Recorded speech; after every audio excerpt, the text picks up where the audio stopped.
지금 보시는 것처럼 산길로도 굉장히 많은 물길이 지금 쏟아내려지고 있고 이러다 보니까 이제 산사태를 걱정하시는 분도 많지 않겠습니까?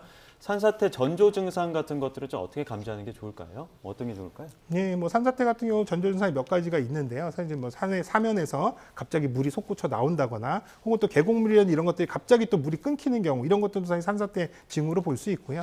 또 한편으로는 사실 이제 나무가 심하게 기울어진다거나, 혹은 또 바람이 불지 않는데도 나뭇가지가 흔들린다거나 하는, 또 그리고 최근에는 뭐 땅 울림 이런 소리도 우르르 하는 소리들도 들려서 이런 징조들이 사실은 산사태 징후라 이렇게 보시면 되겠는데요. 사실 근데 일반인들께서는 사실 산을 뭐 항상 바라보면서 이런 징후들을 계속 예의주시하시긴 상당히 좀 어렵잖아요. 그래서 오히려 이런 징후에 대한 부분들을 직접 포착하시기보다는 앞서 말씀드린 재난 문자라든지 또 여러 가지 재난 방송에서 알려드리는 정보를 통해서 이 지역이 비가 많이 왔고 또 산사태가 상당히 좀 우려가 있구나 이렇게 보시면 될 것 같아요. 그래서 실제로 예경보 시스템도 지금 산사태 발생할 수 있는 가능성에 대한 위험성도 이 함수율, 한마디로 이제 땅의 토양이 얼마나 물을 많이 머금고 있느냐, 그래서 이걸 100으로 왔을 때 물이 꽉 찼다라고 한다면 이거보다 더 많이 오면 바로 산사태가 발생할 수 있는 위험이 있는데, 거의 한 80% 이상이면 이제 산사태 주의보가 내려지거든요. 그러니까 이 정도만 돼도 우리 지역이 위험할 수 있겠다 생각하시고요. 또 한편으로는 주의하실 것들은 이미 이제 산불 피해가 발생한 지역들 같은 경우는 산림이 상당 부분 훼손됐기 때문에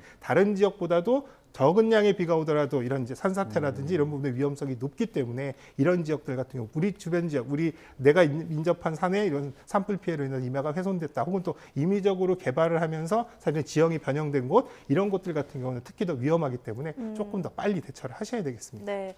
그렇다면 지금 하천 지역 그리고 산간 지역에 계신 분들, 그러니까 취약 지역에 계신 분들은 급하게 대피해야 되는 경우가 있지 않겠습니까? 그럴 때 뭐 이것저것 다 챙길 시간이 없잖아요. 대피를 할 때 무조건 이것만큼은 좀 기본적으로 챙겨 나가야 된다, 이런 물품들을 좀 짚어주실 수 있을까요? 예, 일단 챙겨서 나가야 되는 것도 중요하지만 기본적으로는 가스라든지 전기 차단하시는 게 중요한데요. 이런 것들은 사실 실제로 이런 것들이 합선이 된다고 해서 화재로 이어질 수도 있고, 또 이를테면 복구 과정에서 가스 누출이나 이런 것들이 다른 위험으로 발생할 수 있기 때문에 전기라든지 그다음에 이 가스 같은 것을 정확히 잠그시라 말씀드리고 싶고요. 그다음에 대피소로 이동할 때는 뭐 많은 것들은 필요 없습니다. 사실은 뭐 또 장시간 체류해야 되는 상황들은 아니기 때문에 본인 신분증이나 휴대폰, 왜냐면 연락도 해야 되니까 이런 것들 간단한 것만 챙기셔서 빠르게 나가시는 게 좋겠는데요. 다만 이제 나가실 때 급하게 나가신다고 신발도 안 신고 이렇게 나가시는 경우 위험할 수 있으니까, 또 그리고 비에 젖는 것 때문에 샌들을 신는다거나 슬리퍼를 신는 것, 이런 것들 더 위험할 수 있거든요. 그래서 운동화, 젖더라도 운동화를 신고 이동하시는 게 가장 안전하다, 그 부분까지 말씀드리고